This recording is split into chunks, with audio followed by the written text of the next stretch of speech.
Friends, ఈరోజు మనం chicken biryani చేసుకుందాం.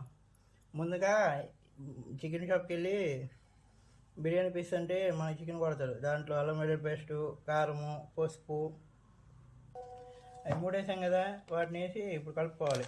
కలర్లో ఉన్నాను. ఫస్ట్ చికెన్ తెచ్చిన తర్వాత దాన్ని లో ఫ్లేమ్లో పెడితే దాంట్లో ఉన్న నీరు మొత్తం పోయి ఆ రంగు. తర్వాత ధనియాల పొడి, అదేవిధంగా చికెన్ మసాలా, ఇవన్నీ బయట దొరుకుతాయి చిన్న చిన్న బయటలు.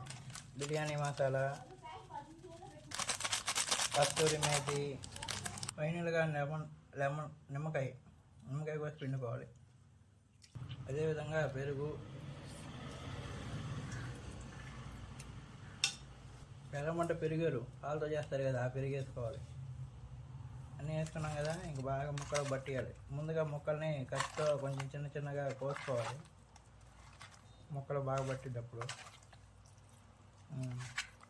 ఇప్పుడు మనం పులిహోర కలపడం అలవాటే కదా, అలా కలుపుకోవాలి ముక్కల్ని.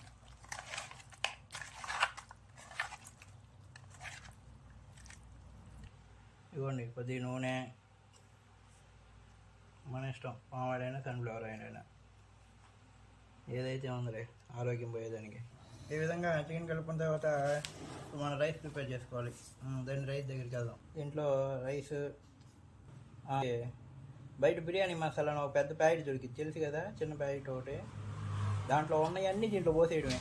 ఇదిగోండి ఆకులు, అనాసపు, జాపత్రి, లవంగాలు, జాజి పువ్వు, ఇలా యాలుక్కాయలు, ఇవన్నీ పోసి దీంట్లో కలుపుకొని నానబెట్టుకోవాలి. నెక్స్ట్ దీంట్లోకి టమాటాలు, పచ్చిమిరకాయలు కోసుకోవాలి.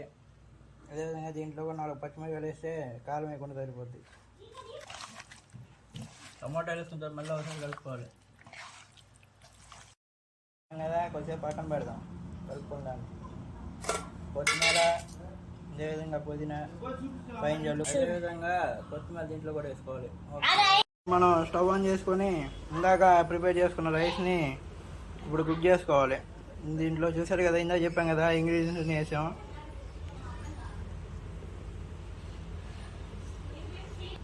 సో దీన్ని 70% ఉండేదాకా ఏం చేయకూడదంట. సో ఉడికేదాకా గమ్ముకుందాం. కాబట్టి తీసుకొని ఇందాక నానబెట్టుకుని చికెన్ వేసుకొని ఇదిగోండి 70% ఉడికేసింది బియ్యం. దాన్ని ఒక జల్లిగిన్నె కానీ లేకపోతే ఇదిగోండి జల్లిగంటి కానీ తీసుకొని నీళ్ళు ఏమీ లేకుండా దీంట్లో వేసుకోవాలి.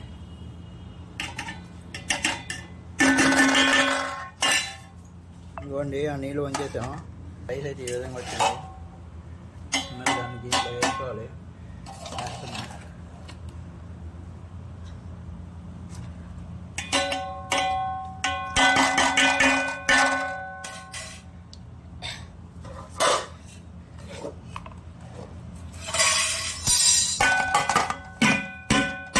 సరే కదా, రైస్ ఎలా వేసామా అదేవిధంగా కొత్తిమీర,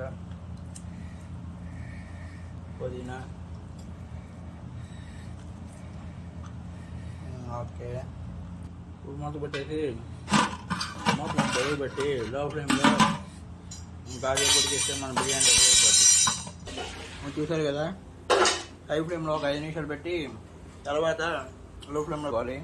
ఎందుకంటే ఇది దమ్ బిర్యానీ కాబట్టి, దమ్ కావాలి కాబట్టి అలాంటి ఆవిరి పోకుండా మూత గట్టి పెట్టుకుంటే ఆవిరి పోకుండా లోపల ఉడికేసింది.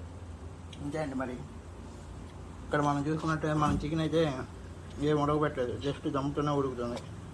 అంతే, మన బిర్యానీ రెడీ అయ్యింది. బిర్యానీ రెడీ అయిన తర్వాత మనకి చూపిస్తాం. అప్పుడు చూసండి. మరి 15 నిమిషాలు అయిపోయింది. ఇలా ఒకసారి చూద్దాం బిర్యానీ ఎలా వచ్చిందో.